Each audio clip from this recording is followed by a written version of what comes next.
What is going on, tech addicts? You're watching JayzTwoCents, and before we jump into today's topic at hand and game commentary, I wanted to show you what is probably one of the luckiest shots you will see in all of Battlefield 3 history.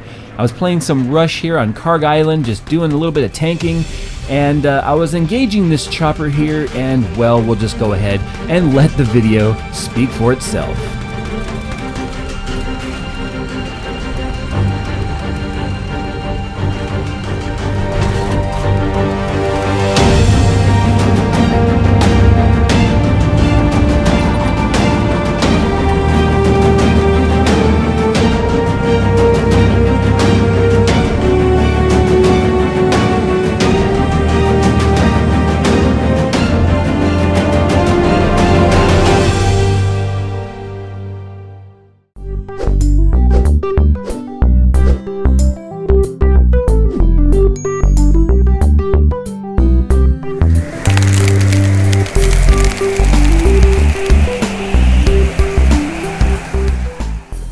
Hey Jay, I'm building a computer, but I'm a little worried that computer gaming is dying. Should I build a computer or should I just get a new console?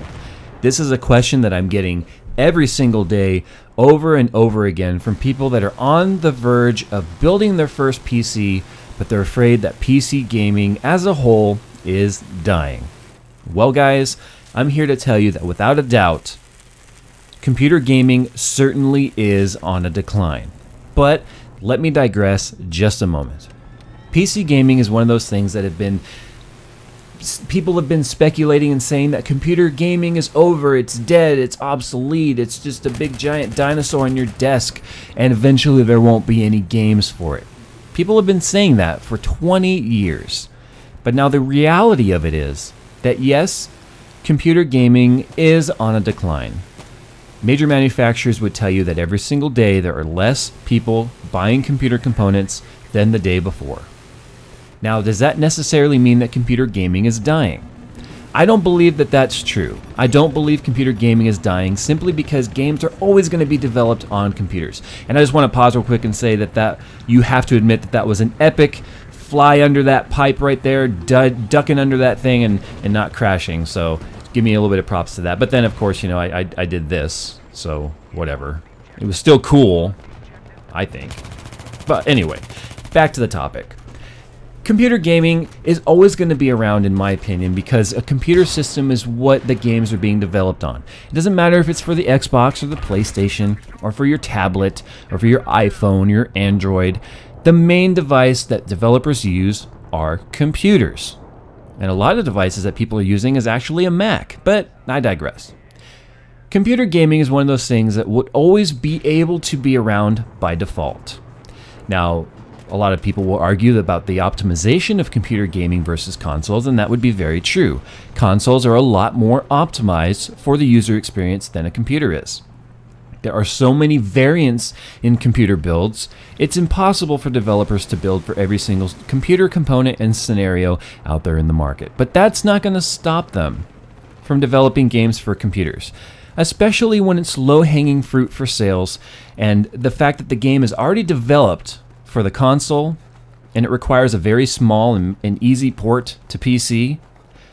It's always going to be around, and that's why you're able to get amazing sales for Steam sales, and you know, I guess Origin has them too, but Steam sales, that's why you get amazing prices on games, because the games are already around by default, so it doesn't really hurt the developer to offer you a game for $5, $4, or $9, or whatever it is.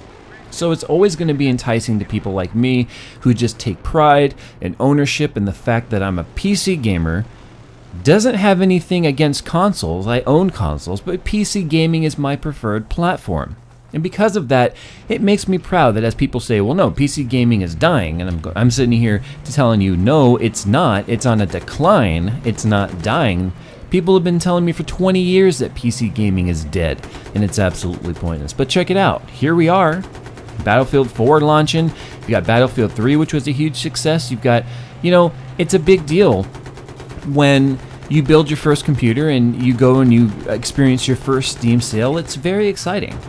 But I definitely want to tell you that if you're thinking about building your first computer or buying a computer, or you're just afraid that PC gaming is going to one day just be gone, PC gaming is going to continue to evolve throughout the decades as it always has, and PC gaming is always going to be around. Now that's not to say that PC gaming doesn't have its disadvantages. Of course, it's a bit more expensive on the initial cost of getting into PC gaming. If you don't have any systems, you don't have any consoles, you don't have a PC, a laptop, nothing, the initial cost of getting into PC gaming is a little bit more expensive, which would make a lot of people, especially parents, say, well, I want to buy my 15-year-old an Xbox instead of spending a $900 or $1,000 or whatever it is they feel they need to pay on a decent gaming computer. Yeah, consoles definitely beat out PCs when it comes to unit per unit sales. But when it comes to the longevity of a computer, the amount of things that you can do on a computer, and they're not just gaming systems, they're full-on productivity machines, there's a lot of advantages to PCs as well. And it doesn't take a lot to convert a PC for productivity to be able to play games, and I just got tweeted. Check it out. A little bit of a shout out there to you, Steve OMG from Newegg. Alright, back to the topic. But one of the things that I've always loved about PC gaming, especially over the fact that in the last 20 years, I can't even count how many times my friends and now colleagues at work have told me that PC gaming is dying, why are you doing this? You've got dedicated companies out there that their entire livelihood practically depend on the survival of PC gaming. Nvidia, Intel, AMD, and well, AMD maybe not as much today because they bag some pretty amazing deals when it comes to the processor or APU combos going into the new consoles. That was a huge, huge move for consoles in AMD. But one of the things that's really interesting is the flexibility in a computer.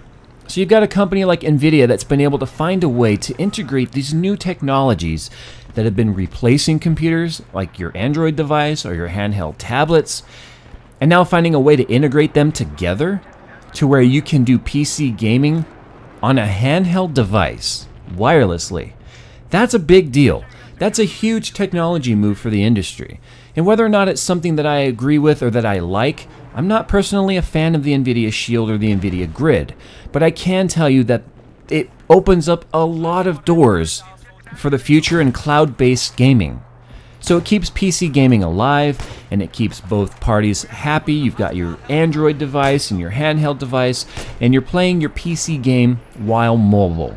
Because that's one of the things that a lot of people didn't like about PC gaming was that it was so stationary, and gaming laptops are ridiculously overpriced and just not worth it. So I'm here to tell you, JayzTwoCents, on this day in October 2013, gaming PC may be on a decline. But so is everything else in this type of economy in this day and age. There's a lot of things people are cutting back on. So if you are using those numbers to say that PC gaming is dying, you can use those numbers to say that a lot of things are dying. Cars, driving, and clearly they're not. But when it comes to PC gaming, we will always be around. And it's the type of club that I'm going to always enjoy being a part of because it's just something that I really like to be a part of. I love PC gaming. I love gaming as a whole. I've been playing Minion Rush on my iPhone now for I don't know how long, and I can't put the damn thing down. If you're a gamer, you're really not going to care what you game on. But if you're thinking about getting into PC gaming and you're afraid that all of a sudden you're going to wake up one day and PC gaming is just completely gone and fossilized and it's a thing of the past, I'm here to tell you that you don't have to worry about that. PC gaming is always going to be around. Gaming as a whole is always going to be around. And it doesn't matter if you're a console gamer or a PC gamer, the bottom line is, gaming as a community is what's going to keep these devices around for a long, long time. And it definitely helps when you have a lot of PC dedicated channels like myself, and Barnacles, and Linus Tech Tips, and Tech of Tomorrow, and Tech Syndicate, and Austin Evans, and all of these great dedicated PC advocates. It's very unlikely that PC is going anywhere anytime soon. And with the amount of subscribers that all of these channels are gaining every single day is only creating and strengthening the community that rally around PCs as a whole. Just think about that.